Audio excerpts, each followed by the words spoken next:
Hi guys, welcome back to Sona Chandu YouTube channel. I hope ಎಲ್ಲ ಚೆನ್ನಾಗಿದ್ದೀರಾ ಅಂತ. ಇವತ್ತು ಫುಲ್ ವಿಡಿಯೋ ಇನ್ಚಾರ್ಜ್ ನನ್ನ ಸೊಸೆಗೆ ಕೊಟ್ಟಿದ್ದೀನಿ. ಅಂದರೆ ಜೀವಿತಾಗೆ ಫುಲ್ ವಿಡಿಯೋ ಕವರ್ ಮಾಡ್ತಾ ಇರೋಳೆಲ್ಲ ಅವಳೇ. ಹಾಗಾಗಿ ಬೆಳಗ್ಗೆನೇ ಬ್ಲಾಗ್ನ ಸ್ಟಾರ್ಟ್ ಮಾಡಿದ್ದಾಳೆ. ಇವತ್ತು ನಾವು ಎಲ್ಲಿ ಬಂದಿದ್ದೀವಿ ಅಂತ ಅಂದರೆ, ಇವತ್ತು ನಮ್ಮ ನಾಗೇಶ್ ಅಣ್ಣವ್ರ ಮನೆ, ಅಂದರೆ ಆ ಮನೆ ಗೃಹ ಪ್ರವೇಶ ಅಲ್ಲ, ಅಂಗಡಿ ಓಪನ್ ಇತ್ತು. ಹಾಗಾಗಿ ಅಂಗಡಿ ಓಪನ್ ಮಾಡ್ತಾಯಿದ್ರು, ಹಾಗಾಗಿ ಅಲ್ಲಿಗೆ ಬಂದಿದ್ದು. ಇನ್ನು ನೈಟೆಲ್ಲ ಆ ವಿಡಿಯೋನ ಶೂಟ್ ಮಾಡ್ಕೊಳಕ್ಕಾಗಲಿಲ್ಲ. ಬೆಳಗ್ಗೆನೇ ಬೇಗ ಎದ್ದು ನಾವೆಲ್ಲ 1:30ಗೆ ಮನಿಕೊಂಡು, ಬಟ್ ನನ್ನ ಮಗಳು ಕೂಡ 1:30ಗೆ ಮನಿಕೊಂಡೋಳು. 5:30 ನಾವು ಯಾವಾಗ ಎದ್ದೋ ಆವಾಗಲೇ ಎದ್ದು ಇನ್ನು ಅವಳನ್ನ ನಮ್ಮ ನಳಿನಕ್ಕವ್ರು ರೆಡಿ ಮಾಡ್ತಾಯಿದ್ದಾರೆ. ಅವಳು ಅಷ್ಟೇ ಮುದ್ದಾಗಿ ನಿದ್ದೆ ಮಾಡ್ಕೊಂಡು ಎದ್ದಿದ್ಲು. ಫ್ರೆಶ್ ಆಗಿ ಸ್ನಾನ ಮಾಡಿಸ್ತು. ಈಗ ಮೇಡಮರು ಕೂಡ ರೆಡಿ ಆಗ್ತಾಯಿದ್ದಾರೆ. ಬಟ್ ಅವ್ಳಿಗೆ ಈ ಬಟ್ಟೆ ಎಲ್ಲ ನಾನು ತಂದಿದ್ದು ಬೇರೆ. ಅವ್ರಿಗೆ ಗೊತ್ತಿಲ್ಲದೇ ಈ ಬಟ್ಟೆ ಹಾಕ್ತಾಯಿದ್ರು. ಕೊಟ್ಟಿರೋ ಓನರ್ ಯಾರು ಹೇಳಿ, ಇವಳೇ ವಿಡಿಯೋ ಮಾಡ್ತಾಯಿರೋಳು. ಇನ್ನು ನಾವೆಲ್ಲ ರೆಡಿಯಾಗಾಯಿತು. ರೆಡಿಯಾದ ತಕ್ಷಣ ಗಂಗೆ ತಡಿಗೆ ಹೋಗಿ ನೀರು ತರಬೇಕಿತ್ತು. ಅಂದರೆ ಕಳಶ ಪೂಜೆ ಮಾಡಿಕೊಂಡು ಕಳಶ ತರಬೇಕಿತ್ತು. ಹಾಗಾಗಿ ಎಲ್ಲ ರೆಡಿಯಾಗಿ ಕಳಶ ತರಕ್ಕೆ ಹೋಗ್ತಾಯಿದ್ದೀವಿ. ಇನ್ನು ಇಲ್ಲೂ ಅಷ್ಟೇ ಊರು ಹೊಸದು, ತುಂಬಾ ಜನ ಬಂದಿರಲಿಲ್ಲ. ಸ್ವಲ್ಪನೇ, ಅಂದರೆ ಬೆಳಗ್ಗೆನೇ ಅಲ್ವಾ, ಹಾಗಾಗಿ ಸ್ವಲ್ಪ ಜನ ಬಂದಿದ್ದರು. ಎಲ್ಲ ಹೋಗಿ ಗಂಗೆ ತಡೆಯಲ್ಲಿ ನೀರನ್ನ ತರಬೇಕಂತ ಹೋದು.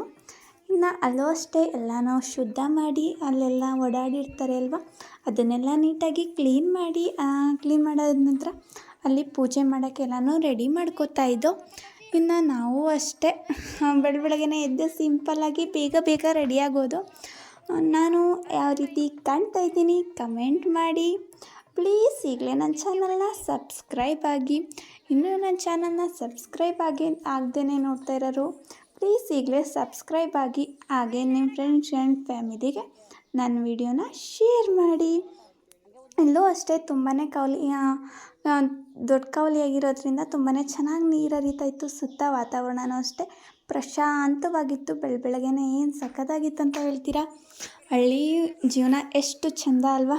ಬೆಳಗ್ಗೆ ಎದ್ದ ತಕ್ಷಣ ಹಕ್ಕಿ ಸೌಂಡು, ಒಳ್ಳೆ ಗಾಳಿ, ಸುತ್ತಮುತ್ತ ಮರ ಗಿಡ ಬೀಸುವಂತಹ ಗಾಳಿ, ಇದನ್ನೆಲ್ಲ ನೋಡ್ತಾಯಿದ್ರೆ ತುಂಬಾ ಚೆನ್ನಾಗಿ ಅನಿಸುತ್ತೆ. ನಾನು ಎಲ್ಲ ವಿಡಿಯೋದಲ್ಲೂ ಕೂಡ ಹೇಳ್ತಾ ಇರ್ತೀನಿ ಇದೇ ರೀತಿ, ಹಳ್ಳಿ ಜೀವನ ಚೆಂದ ಅಂತ. ಹಳ್ಳಿ ಇರಲಿ ಸಿಟಿ ಇರಲಿ, ಕೈ ತುಂಬ ಕಾಸಿದ್ರೆ ಮಾತ್ರ ಜೀವನ ಚೆಂದ ಅನಿಸೋದು. ಇಲ್ಲ ಅಂತ ಆದರೆ ಸಿಟಿಲಿದ್ರೂ ಅಷ್ಟೇ ಹಳ್ಳಿಲಿದ್ರೂ ಅಷ್ಟೇ ಜೀವನ ಕಷ್ಟ ಅಂತಲೇ ಅನಿಸೋದು.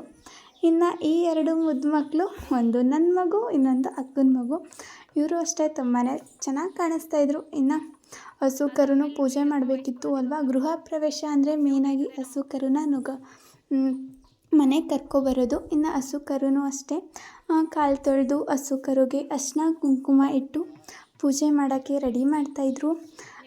ಯಾರ ಮನೆ ಗೃಹ ಪ್ರವೇಶ ಅಂತ ಯಾರ ಅಂಗಡಿ ಓಪನ್ ಅಂತ ಕನ್ಫ್ಯೂಸ್ ಆಗಿದ್ದೀರಲ್ವ.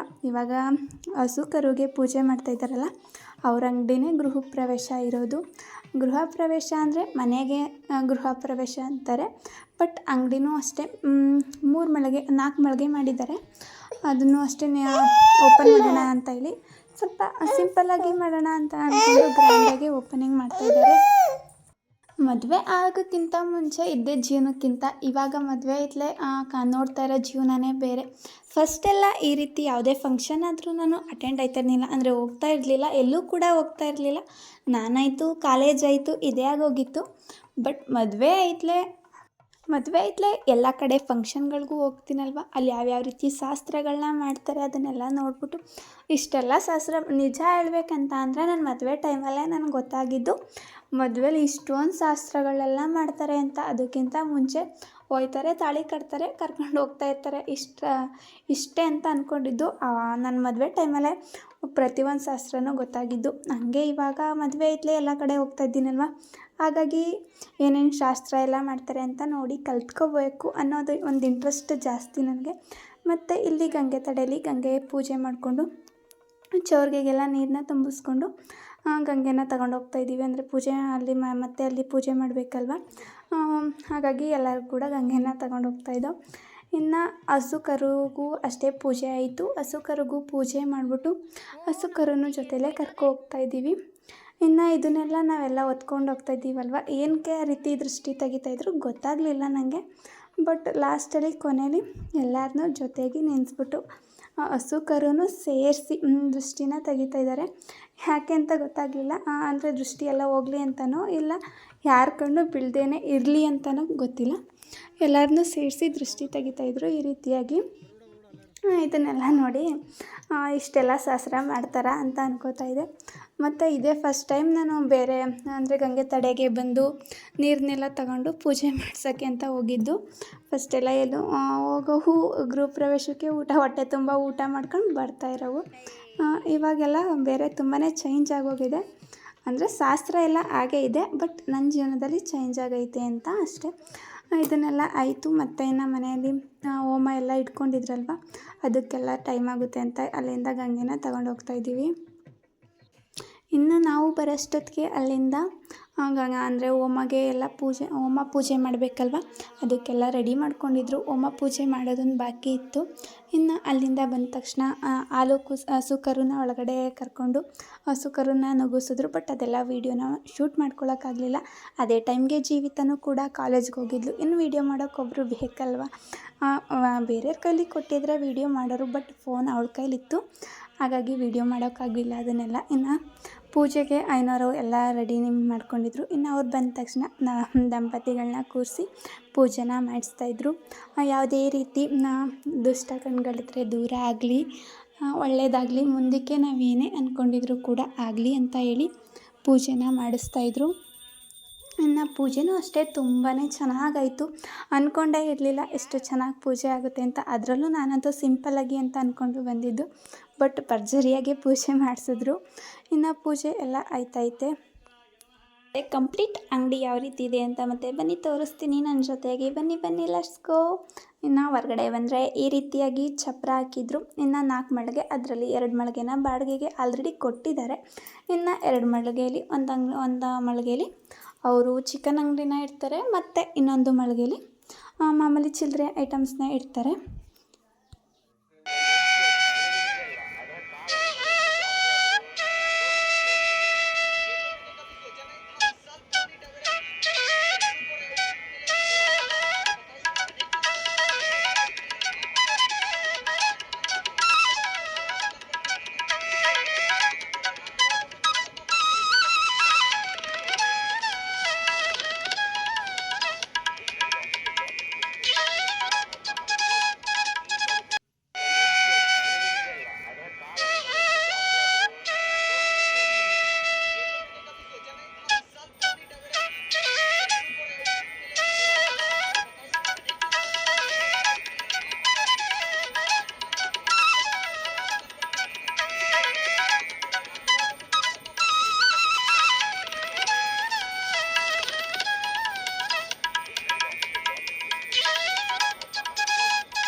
ಇನ್ನು ಹೋಮಗೆಲ್ಲ ಅಂದರೆ ಹೋಮದ ಕುಂಡಕ್ಕೆಲ್ಲ ಅರಿಶಿನ ಕುಂಕುಮನ ಇಟ್ಟು ಅದಕ್ಕೆಲ್ಲ ಆಲ್ರೆಡಿ ಡೆಕೋರೇಷನ್ ಮಾಡಿದ್ರಲ್ವ. ಹೋಮಗೆ ಐನೋರು ಯಾವ ರೀತಿ ಬೇಕು ಆ ರೀತಿಯಾಗಿ ಡೆಕೋರೇಷನ್ ಮಾಡಿದರು. ಇನ್ನು ನಾವೆಲ್ಲ ಬಂದೈತ್ಲೆ ಅರಿಶಿನ ಕುಂಕುಮನೆಲ್ಲ ಇಟ್ಟು ಅವ್ರ ಕೈಲಿ ಪೂಜೆ ಮಾಡಿಸಿದ್ರು. ಅಂದರೆ ನೀರನ್ನ ಯಾರು ತಂದಿದ್ರು ಗಂಗೆ ತಡೆಯಿಂದ ಯಾರು ನೇಚರ್ಗೇನ ತಂದಿದ್ರು ಅವ್ರ ಕೈಲಿ ಪೂಜೆ ಮಾಡಿ ಅಂತ ಹೇಳಿದ್ರು. ಬಟ್ ಆ ಟೈಮಲ್ಲಿ ಅಲ್ಲೇ ಇದ್ದವರು ಪೂಜೆ ಮಾಡ್ತಾಯಿದ್ರು. ಇನ್ನು ನಾನು ಪಾಪುಗೆ ಸ್ವಲ್ಪ ಊಟ ಮಾಡಿಸ್ಬೇಕಿತ್ತು. ನಮ್ಮ ಹೊಟ್ಟೆ ಹಸಿಬತ್ತಂದರೆ ನಾವು ಹೆಂಗೆ ಊಟ ಕೇಳ್ತೀವಿ ಹಂಗೆಲ್ವಾ ಮಕ್ಕಳು. ನಾನು ಊಟ ಮಾಡ್ಸೋಕ್ಕೆ ಅಂತ ಹೋಗಿದ್ದೆ. ಇಲ್ಲಿ ವೀಡಿಯೋ ಶೂಟ್ ಮಾಡ್ಕೊಳ್ಳೋಕ್ಕೆ ಬೇರೆಯವ್ರ ಕೈಲಿ ಕೊಟ್ಟಿದ್ದೆ. ಅವರು ವೀಡಿಯೋ ಶೂಟ್ ಮಾಡ್ತಾಯಿದ್ರು.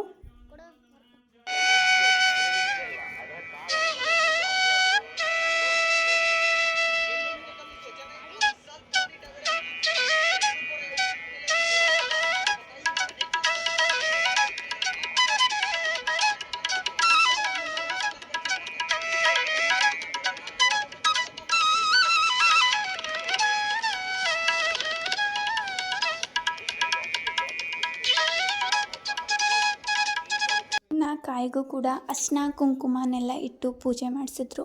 ಇನ್ನು ಹೋಮದ ಗುಂಡು ಸುತ್ತ ಪ್ರದಕ್ಷಿಣೆ ಹಾಕಿ ಅಂತ ಹೇಳಿದ್ರು. ಇನ್ನು ಅದ್ರ ಸುತ್ತ ಅವರು ಪ್ರದಕ್ಷಿಣೆನ ಹಾಕ್ತಾಯಿದ್ರು. ಮತ್ತು ಎಷ್ಟು ಚೆನ್ನಾಗಿತ್ತು. ಅಲ್ಲಿಂದ ತುಂಬ ಜನ ಬಂದಿದ್ದರು, ಬಟ್ ಅವ್ರನ್ನೆಲ್ಲ ಶೂಟ್ ಮಾಡ್ಕೊಳಕ್ಕಾಗಲಿಲ್ಲ. ಇನ್ನು ಬಂದವ್ರನ್ನೆಲ್ಲ ಇಷ್ಟದನ್ನೆಲ್ಲ ಪೂಜೆನೆಲ್ಲ ಆಗೋದು ಕೂಡಲೇ ಇನ್ನು ಓಮತ್ಕೊಂಡು ತುಂಬ ಅಂದರೆ ಅದು ಪ್ರದಕ್ಷಿಣೆ ಹಾಕ್ಬಿಟ್ಟು ಅದರೊಳಗಡೆ ಹಾಕ್ಬೇಕಂತ ಹೇಳಿದ್ರು. ಅದರೊಳಗಡೆ ಹಾಕೋಕ್ಕಿಂತ ಮುಂಚೆ ಅದನ್ನು ಎಲ್ಲರ ಕೈಲೂ ಸಣ್ಣ ಮಾಡಿಸ್ಬಿಟ್ಟು ಅದ್ರ ಸುತ್ತ ಮೂರು ಸುತ್ತು ಸುತ್ತಿಸ್ಬಿಟ್ಟು ಅದರೊಳಗಡೆ ಹಾಕಿ ಅಂತ ಹೇಳಿದ್ರು. ಇನ್ನು ಇದನ್ನೆಲ್ಲ ಮಾಡ್ತಾಯಿದ್ರು. ಇದೇ ಗಡಿಬಿಡಿಲಿ ನಮ್ಮ ನಾಗೇಶಣ್ಣವ್ರ ಎರಡನೇ ಮಗ ಪಾಪ ಜಸ್ಟ್ ಮಿಸ್ಸು ಮೂಗನ್ನ ಹೊಡ್ಕೊಂಡ. ಎಷ್ಟು ಮಕ್ಕಳನ್ನ ಎಷ್ಟು ಕಣ್ಣಿಟ್ಟು ನೋಡ್ಕೊಂಡ್ರು ಸಾಲೋದಿಲ್ಲ. ಇನ್ನು ಅಲ್ಲಿಂದ ಬಂದು ಊಟನೆಲ್ಲ ಮುಗಿಸ್ಕೊಂಡು ಒಂದೆರಡು ಫೋಟೋಸು ವಿಡಿಯೋಸು ಮಾಡ್ಕೊಳ್ಳಿಲ್ಲ ಅಂದರೆ ನಾವು ಸೀರೆ ಉಟ್ಕೊಂಡಿರೋದೇ ವೇಸ್ಟ್ ಆಗೋಗುತ್ತಲ್ವ. ಹಾಗಾಗಿ ಒಂದೆರಡು ವೀಡಿಯೋ ಕೂಡ ಮಾಡಿಕೊಂಡೆ. ಇನ್ನು ನಾನು ಕಂಪ್ಲೀಟಾಗಿ ಯಾವ ರೀತಿಯಾಗಿ ಕಾಣಿಸ್ತಾ ಇದ್ದೀನಿ ಮತ್ತು ನಾನು ಹೇರ್ ಸ್ಟೈಲ್ ಇವತ್ತು ಡಿಫ್ರೆಂಟಾಗಿ ಹೇರ್ ಸ್ಟೈಲ್ನ ಮಾಡಿದ್ದೀನಿ. ಯಾವ ರೀತಿಯಾಗಿ ಕಾಣಿಸ್ತೈತೆ ಕಮೆಂಟ್ ಮಾಡಿ. ಈ ಹೇರ್ ಸ್ಟೈಲು ನಂಗೆ ತುಂಬಾ ಚೆನ್ನಾಗಿ ಸೂಟಬಲ್ ಅನಿಸುತ್ತೆ ಅಂತ ನನಗನ್ನಿಸ್ತು. ನಿಮಗೆಲ್ಲ ಏನಂತ ಅನಿಸುತ್ತೋ. ಮತ್ತು ಇನ್ನು ಅದಾಯಿತು. ಅಲ್ಲಿಂದ ಫಂಕ್ಷನೆಲ್ಲ ಮುಗಿಸ್ಕೊಂಡು ಮತ್ತೆ ಅಂದರೆ ನಮ್ಮ ಅಪ್ಪನ ಮನೆ ಕಡೆಗೆ ಬಂದು, ಅಂದರೆ ಇವತ್ತು ನಮ್ಮ ಅಣ್ಣ ಮಾಲೆ ಹಾಕಿಸ್ಕೊಂಡಿದ್ರು, ಹಿರ್ಮುಡಿ ಇತ್ತು. ಹಾಗಾಗಿ ಹಿರ್ಮುಡಿನ ಮುಗಿಸ್ಕೊಂಡು ಹೋಗೋಣ ಅಂತ ಅಲ್ಲಿಂದ ಸ್ಟ್ರೈಟ್ ನಮ್ಮೂರಿಗೆ ಬಂದು ನಮ್ಮೂರ ಸುತ್ತ ಲೈಟಿಂಗ್ಸ್ ಹಾಕಿದ್ರು. ತುಂಬ ಅಂದರೆ ತುಂಬಾ ಚೆನ್ನಾಗಿ ಕಾಣಿಸ್ತಾಯಿತ್ತು. ಈ ರೀತಿಯಾಗಿ ಊರಿಗೆಲ್ಲ ಲೈಟಿಂಗ್ಸ್ ಹಾಕಿದ್ರೆ ಏನೋ ಒಂಥರ ಜಾತ್ರೆ ಅನ್ನೋ ಫೀಲ್ ಬರುತ್ತೆ ಅಲ್ವಾ. ಇನ್ನು ಇದನ್ನೆಲ್ಲ ಮುಗಿಸ್ಕೊಂಡು ಮತ್ತೆ ಅಲ್ಲೇ ಅಮ್ಮನ ಮನೆ ಕಡೆಗೆ ಹೋದು ಸ್ವಲ್ಪ ತತ್ಕೆ ಮನೆಯಲ್ಲಿದ್ದು ಆಮೇಲಿಂದ ಅನಂತರ ನಮ್ಮ ಮನೆಗೆ ಹೋದೆ. ನಮ್ಮ ಮನೆಗೆ ಹೋದ ತಕ್ಷಣ ನನ್ನ ಮಾತಾಡ್ಸ್ತಾರೋ ಬಿಡ್ತಾರೋ ಗೊತ್ತಿಲ್ಲ, ಬಟ್ ನನ್ನ ಕೈಯಲ್ಲಿರೋ ನನ್ನ ಮಗಳನ್ನಂತ ಮಾತ್ರ ಫಸ್ಟೇ ಕಿತ್ಕೋತಾರೆ. ಇನ್ನು ಅಲ್ಲಿಂದ ಬಂದಾಯಿತು. ಇನ್ನೆಲ್ಲ ಈ ಲೈಟಿಂಗ್ಸ್ ಎಲ್ಲ ನೋಡಾಯಿತು. ಇನ್ನು ಊಟವನ್ನು ಮಾಡಬೇಕಿತ್ತು. ನಾವು ಊಟ ಕುತ್ಕೊಂಡು ಟೈಮ್ಗೆ ಕರೆಕ್ಟಾಗಿ ಭರ್ಜರಿ ಮಳೆ ಬರ್ತು. ಎಲೆಗೆ ನೀರು ಹಾಕೋ ಅವಶ್ಯಕತೆನೇ ಇರಲಿಲ್ಲ, ಮಳೆನೇ ಸುರಿತು. ಇನ್ನು ಊಟ ಎಲ್ಲ ಮಾಡೈತ್ಲೆ ನೈಟ್ ಎಷ್ಟು ನಮ್ಮ ಅಣ್ಣವ್ರದ್ದು ಇದ್ದಿದ್ದು ನೈಟ್ 2 ಗಂಟೇಲಿ ಅಣ್ಣವ್ರದ್ದು ಇದ್ದಿದ್ದು. ಇನ್ನು ಅದನ್ನೆಲ್ಲ ಮುಗಿಸ್ಕೊಂಡು ಹೋಗಿ ತಾಚಿ ಮಾಡ್ದು. ಇನ್ನು ನೆಕ್ಸ್ಟ್ ಡೇ ಅಂದರೆ ಬೆಳಗ್ಗೆ ಸ್ವಾಮಿಗಳನ್ನೆಲ್ಲ ಕಳ್ಸೋಕ್ಕೆ ಅಂತ ಬಂದು ಇನ್ನು ಎಲ್ಲ ಸ್ವಾಮಿಗಳನ್ನ ಆಶೀರ್ವಾದನೂ ತಗೊಂಡು ಮತ್ತು ಈ ರೀತಿಯಾಗಿ ಹರಕೆ ಇರೋರು ಅಂದರೆ ಸ್ವಾಮಿಗಳೆಲ್ಲ ಒಯ್ತಾಯಿದ್ರು ಹಿರ್ಮುಡಿ ಕಟ್ಕೊಂಡು. ಹರಕೆ ಇರೋರು ಏನಾರ ನಾವು ಮನಸ್ಸಲ್ಲಿ ಅಂದ್ಕೊಂಡು ತಣ್ಣೀರನ್ನ ಸ್ನಾನ ಮಾಡಿ ಸ್ವಾಮಿಗಳು ಪಾದದಂಡಿಲಿ ಅಂದರೆ ನಾವು ಕೆಳಗಡೆ ಮನಿಕೊಂಡು ಸ್ವಾಮಿಗಳು ನಮ್ಮನ್ನ ದಾಟ್ಕೊಂಡು ಹೋದರೆ ನಾವು ಅಂದ್ಕೊಂಡಿರೋದು ಬೇಗ ಆಗುತ್ತೆ ಅಂತ ಹೇಳಿ ಸುಮಾರು ಜನ ಆ ರೀತಿಯಾಗಿ ಮಾಡ್ತಾಯಿದ್ರು. ಸ್ವಾಮಿಗಳೆಲ್ಲ ಅವ್ರನ್ನ ದಾಟ್ಕೊಂಡು ಹೋಗ್ತಾಯಿದ್ರು. ಸ್ವಾಮಿಯೇ ಶರಣಮಯ್ಯಪ್ಪ ಅಂತ ಹೇಳ್ತಾ ನಾನು ಎಲ್ಲ ಸ್ವಾಮಿಗಳ ಆಶೀರ್ವಾದನೂ ತಗೊಂಡೆ. ನಾನು ಅಂದ್ಕೊಂಡಿರೋದು ಕೂಡ ಬೇಗ ಆಗಲಿ, ಹಾಗೆ ನೀವು ಅಂದ್ಕೊಂಡಿರೋದು ಆಗಲಿ. ಸ್ವಾಮಿ ಶರಣಮಯ್ಯಪ್ಪ ನಿಮಗೆಲ್ಲ ಒಳ್ಳೇದು ಮಾಡಲಿ.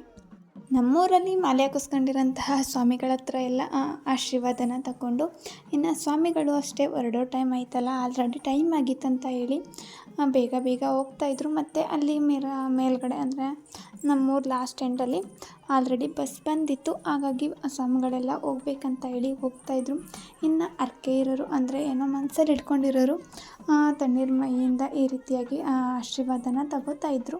ಇನ್ನು ಇದೆಲ್ಲ ಆಯಿತು. ನಾವು ಕೂಡ ನಮ್ಮೂರಿಗೆ ಹೋಗೋ ಟೈಮ್ ಆಗೇ ಹೋಯ್ತಲ್ಲ ಅಂತ ಅನಿಸ್ತು. ಇನ್ನು ನಾನು ಅಷ್ಟೇ ಊರಿಗೆ ಹೋಗಬೇಕಿತ್ತು. ಬೇಗ ಇಲ್ಲಿಂದ ಕೆಳಗೆ ಮನೆಗೆ ಹೊರಟ್ವಿ. ಮನೆಯಲ್ಲೂ ಅಷ್ಟೇ ಸ್ವಲ್ಪ ಹೊತ್ತು ವೆಯ್ಟ್ ಮಾಡಿಕೊಂಡು ಸ್ವಲ್ಪ ಹೊತ್ತು ಪಾಪು ಜೊತೆ ಆಟಾಡಿಕೊಂಡು ಇನ್ನು ಊರಿಗೆ ಹೊರಡೋಣ ಅಂತ ಹೇಳಿ ಹೊರಡ್ತಾ ಇದ್ದೆ. ಇನ್ನು ಅತ್ತಿಂದ ಬರೋದೆಲ್ಲ ವೀಡಿಯೋ ಮಾಡಲಿಲ್ಲ. ಇದಾಗಿತ್ತು ಇವತ್ತಿನ ಕಂಪ್ಲೀಟ್ ಬ್ಲಾಗ್. ಇಷ್ಟ ಆಗಿದ್ದರೆ ಲೈಕ್ ಮಾಡಿ, ಶೇರ್ ಮಾಡಿ, ಕಮೆಂಟ್ ಮಾಡಿ. ಮತ್ತಷ್ಟು ವೀಡಿಯೋಗಳಿಗಾಗಿ ಕಮೆಂಟ್ ಮಾಡಿ. ನಿಮ್ಗೆ ಯಾವ ರೀತಿ ವೀಡಿಯೋ ಬೇಕು ಆ ರೀತಿ ವೀಡಿಯೋನ ನಾನು ಮಾಡ್ತೀನಿ. Please do subscribe my channel ಅಂತ ಹೇಳ್ತಾ ಇವತ್ತಿನ ಈ ಬ್ಲಾಗು ನಿಮಗೆಲ್ಲ ಇಷ್ಟ ಆಗಿದೆ ಅಂತ ಅನ್ಕೋತೀನಿ. ಇನ್ನು ಸ್ವಾಮಿಗಳನ್ನೂ ಅಷ್ಟೇ ಕಳಿಸಿದ್ವಿ. ಇನ್ನು ಕಳಿಸ್ಬಿಟ್ಟು ಅತ್ತಿಂದ ಬರ್ತಾ ಈಗ ಹರಟೆ ಹೊಡ್ಕೊಂಡು ಬಂದ್ವಿ. ಇನ್ನು ಇದಾಗಿತ್ತು ಇವತ್ತಿನ ಬ್ಲಾಗ್. ಸಿಗುವ ಮತ್ತೊಂದು ವಿಡಿಯೋದಲ್ಲಿ ಅಂತ ಹೇಳ್ತಾ ಈ ವಿಡಿಯೋನ ಇಲ್ಲಿಗೆ ಮುಗಿಸ್ತಾ ಇದ್ದೀನಿ. ಇಲ್ಲಿ ತನಕ ನನ್ನ ವಿಡಿಯೋನ ನೋಡಿದ್ದಕ್ಕೆ ತುಂಬ ಹೃದಯದ ಧನ್ಯವಾದಗಳು. Thank you so much for watching my videos. ಇನ್ನು ಈ ವಿಡಿಯೋ ಇಲ್ಲೇ ಎಂಡ್ ಆಯ್ತೈತೆ. ಇನ್ನು ನೆಕ್ಸ್ಟು ದೀಪಾವಳಿ ಬ್ಲಾಗ್ ಜೊತೆಗೆ ನಿಮ್ಮ ಜೊತೆಗೆ ಬರ್ತೀನಿ. ನಿಮ್ಮನ್ನೆಲ್ಲ ಖುಷಿ ಪಡಿಸೋಣ ಅಂತ ಅನ್ಕೋತೀನಿ. Thank you so much for watching my videos. ಅಲ್ಲೊಂದು ದಿನ ಇಲ್ಲೊಂದು ದಿನ 2 ದಿನ ಎಷ್ಟು ಬೇಗ ಕಳೆದೋಯ್ತು ಅಂತ ಗೊತ್ತೇ ಆಗಲಿಲ್ಲ. ದಿನಗಳು ಅಷ್ಟೇ ಬೇಗ ಕಳ್ತಾ ಹೋಗ್ತವೆ. ಇನ್ನು ನಾವು ಅಂದ್ಕೊಂಡಿರೋದು ಕೂಡ ಸಾಧನೆ ಮಾಡಬೇಕನ್ನೋದು ನನ್ನ ಮನಸ್ಸಲ್ಲೈತೆ. ನಿಮ್ಮೆಲ್ಲರದು ಸಪೋರ್ಟ್ ನನ್ನ ಮೇಲೆ ಯಾವಾಗಲೂ ಇರಲಿ. Thank you for watching.